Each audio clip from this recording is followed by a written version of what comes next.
how different elements produce light. Also, different elements produce different color light, and different colors mean different line spectra, right? We already know about Bohr's atomic model, and according to Bohr, during change of energy state, electrons absorb or emit energy. Also, the energy of an electron in an atom can have only certain values like E1, E2, E3, etc. The states corresponding to these states are called stationary states.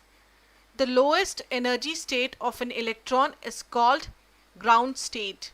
An electron always tries to stay or come back to its ground state.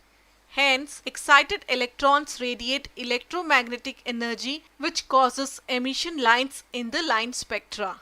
But these emission lines looked like a group of finer lines when observed through a spectroscope.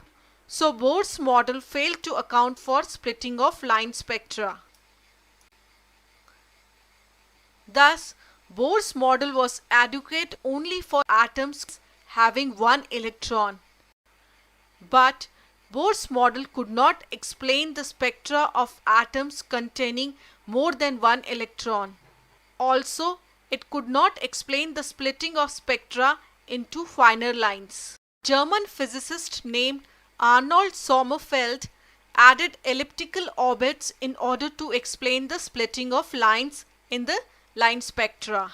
For example, he added one elliptical orbit in the second orbit, two elliptical orbits in the third orbit of the Bohr's atomic model, and this became Sommerfeld-Bohr's atomic model. Sommerfeld stressed on the fact that the periodic motion under the influence of a central force, which is force exerted by nucleus here, will lead to elliptical orbits.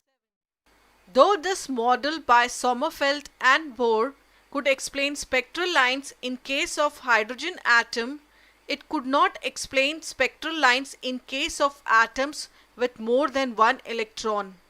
It does not give information about the structure of atom. Also, there is no answer to the question, why does the electron in an atom revolve around the nucleus at certain fixed distances only? Hence, this Sommerfeld-Bohr's atomic model got rejected. You know, in 1926, Erwin Schrödinger, an Austrian physicist, said that electrons doesn't exist in specific orbit. Rather, it exists in a particular region of space around the nucleus.